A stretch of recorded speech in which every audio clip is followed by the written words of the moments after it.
नमस्ते दोस्तों, मैं एस्ट्रो ज्योति आज की बात में आप सबका स्वागत करती हूँ। आइए आज की बात कर लेते हैं। आज बड़ा ही अच्छा दिन है, शुभ दिन है, मंगलवार का दिन है। मंगलवार के दिन श्री हनुमान जी को ध्याते हैं तो हनुमान मंदिर जाइए, मंत्र जाप कीजिए, ओम हन हनुमते नमः, और सिंदूर चढ़ा सकते हैं और उनके पैरों से आप सिंदूर लेकर अपने मस्तक पर लगाएंगे तो आपका स्वास्थ्य संबंधित सब परेशानियां दूर हो जाएंगी। मैं वास्तु से शुरू करती हूँ। आज की खास बात ले लेंगे और कृष्ण कथा में थोड़ी सी ज्ञान की बातें करेंगे, तो अंत तक बने रहिए और लाभ उठाइए।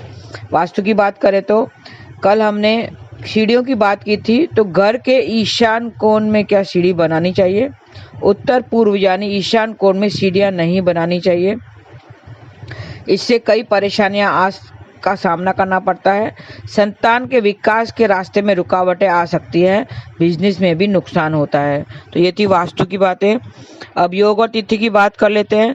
चतुर्थी तिथि आज शाम 5:30 तक रहेगी। आज दोपहर 2:55 तक साध्य योग रहेगा। आज दोपहर 2:55 तक साध्य योग रहेगा। किसी भी विद्या या विधि सीखने के लिए साध्य योग उत्तम होता है। आज दोपहर 2:55 तक आद्रा नक्षत्र भी रहेगा। आद्रा सिक्स्थ नक्षत्र है, छवा नक्षत्र है। इसका प्रतीक चिन्ह आंसू की बूंद को माना गया है। भगवान शिव के रुद्र रूप का इस नक्षत्र पर अधिपत्य है। आद्रा नक्षत्र के स्वामी राहु है। इसकी राशि मिथुन है और इसका संबंध शीशम के पेड़ से बताया गया है। हर एक नक्षत्र का संबंध किसी न किसी वनस्पति से बताया गया है। तो जिसका जन्म उस नक्षत्र में हुआ हो उसको उस वनस्पति से संबंधित जो भी है नुकसान नहीं पहुंचाना है और उसकी उपासना करनी है। तो शीशम की आज उपासना करनी है, नमस्कार करना है और उसे किसी प्रकार का नुकसान नहीं पहुंचाना है। तो आप थोड़े से उपाय आज जान लेते हैं, हम थोड़े से कर लेते हैं। आर्थिक समस्याएं दूर करने के लिए ओम हन हनुमते नमः का 21 बार जाप करें। दाम्पत्य रिश्तों को मजबूत बनाने के लिए दीपक जलाते समय दाम्पत्य दोनों मौजूद होना चाहिए। वहाँ पे घी का दीपक जलाएं और दीपक जलाने के बाद हनुमान चालीसा का पाठ जरूर करें, तो दाम्पत्य जीवन मजबूत होगा। और परेशानियों को दूर करने के लिए एक मौली हनुमान जी के चरणों में रख दें। सिंदूर लेकर अपने माथे पर टीका लगाएं तो सारी परेशानियां दूर हो जाएंगी।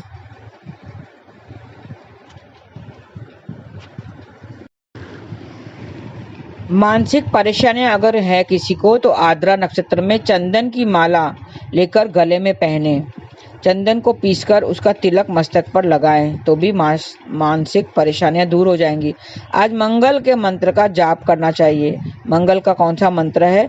ओम क्राम क्रीम क्रौम सह भौमाय नमः, ऐसा मंगल का मंत्र जाप कीजिए। और मंगल के संबंधित अगर आपको परेशानियां हैं, अगर जन्म कुंडली के हिसाब से आप मांगलिक हैं या मांगलिक दोष वगैरह है, तो उसके लिए भी ये हनुमान जी के जो उपाय हैं वो कारगर होते हैं काफ़ी। उसको मंगल के दिन करने से अच्छा शुभ फल मिलते हैं। और खास करके मैं आद्रा नक्षत्र की बात करती हूँ, आज के दिन के ये उपाय हैं, बहुत ही अच्छे हैं। हनुमान जी को बूंदी का भोग लगाएं तो रिश्ते मजबूत होंगे। और सुख समृद्धि बढ़ाने के लिए एक मिट्टी के बर्तन में शहद डालना चाहिए। ढक्कन लगाकर हनुमान जी के मंदिर में रखाएं। और आज एक सफ़ेद कोरा कागज और केसरिया सिंदूर लें और सिंदूर में थोड़ा सा चमेली का तेल मिलाएं। सफ़ेद कोरे कागज पर भगवान राम का नाम लिखें, राम राम राम, ऐसे 11 बार लिखना है तो आपके कामों में गति बढ़ेगी।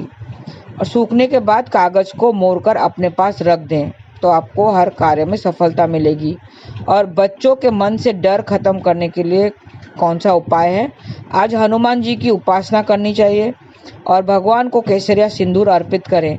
बच्चे के माथे पर भगवान का सिंदूर लगाएं। उनके बाएं पैर से लेकर भगवान का बच्चों के मस्तक पर लगाने से उनका जो डर है वो खत्म हो जाएगा। बच्चों के माथे पर भगवान का सिंदूर लगाएं। और संतान सुख पाने के लिए एक जटा वाला नारियल और 1.25 मीटर कपड़ा लें। लाल कपड़ा लेना है। नारियल पर उस लाल कपड़े को लपेट लें और नारियल को हनुमान जी के मंदिर में चढ़ा दें।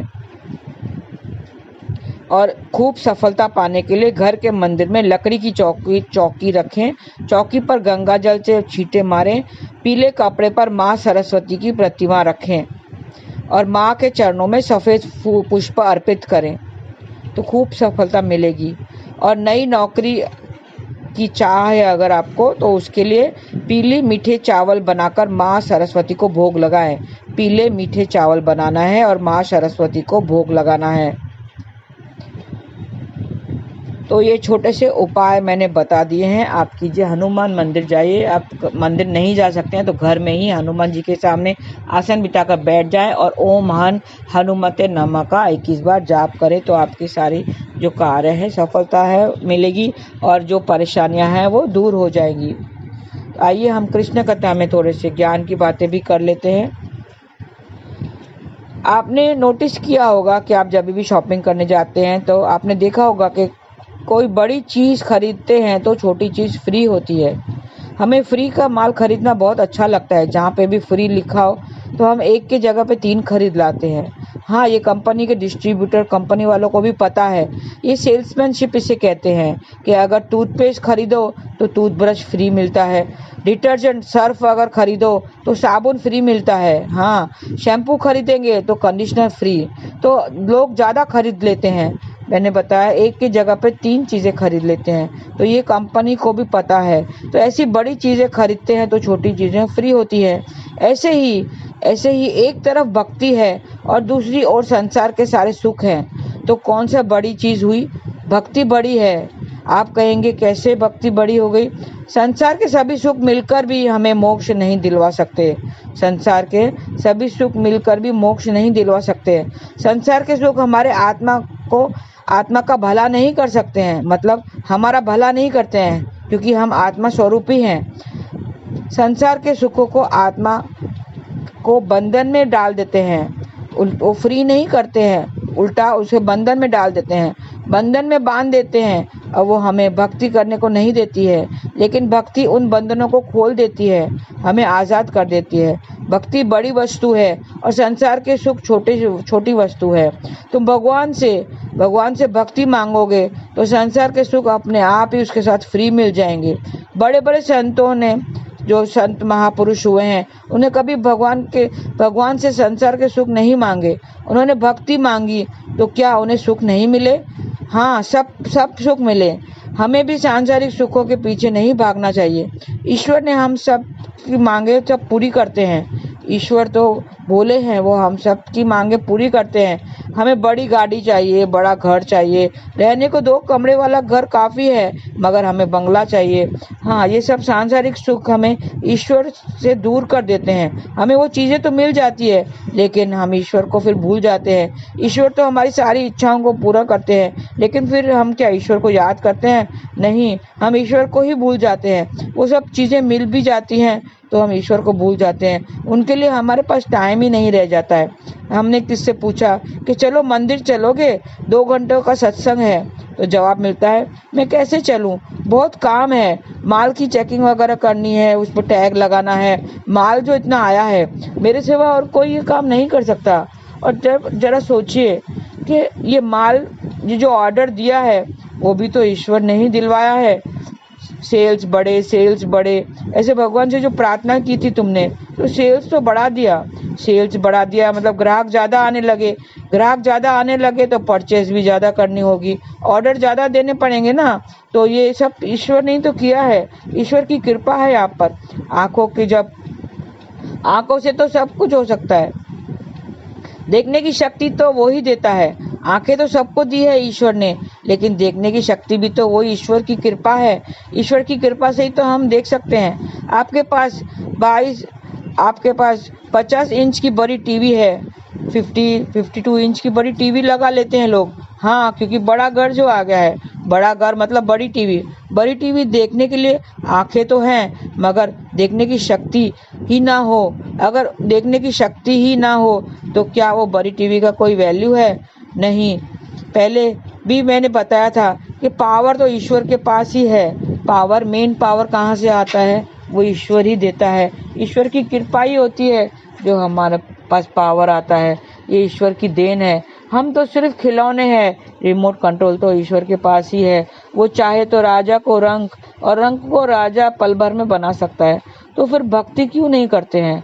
भक्ति से ही आपको सब सुख सुविधाएं मिलेगी। भक्ति करोगे तो उसके साथ सांसारिक सब सुखों सब फ्री मिल जाएंगे। जैसे बड़ी चीज के साथ छोटी चीजें फ्री मिल जाती हैं, ईश्वर से भक्ति मांगो तो सांसारिक सुख सब फ्री मिल जाएंगे। हाँ, तो अगर आप अभी तक आपने नहीं किया हो, अभी तक आपको भगवान के लिए टाइम नहीं निकाला हो, तो आज ही निकालिए। नाम जाप कीजिए, हरे कृष्णा कृष्ण कृष्ण हरे हरे, हरे राम राम राम हरे हरे। आज के लिए बस इतना ही। धन्यवाद। आपका दिन शुभ रहे। हरे कृष्णा।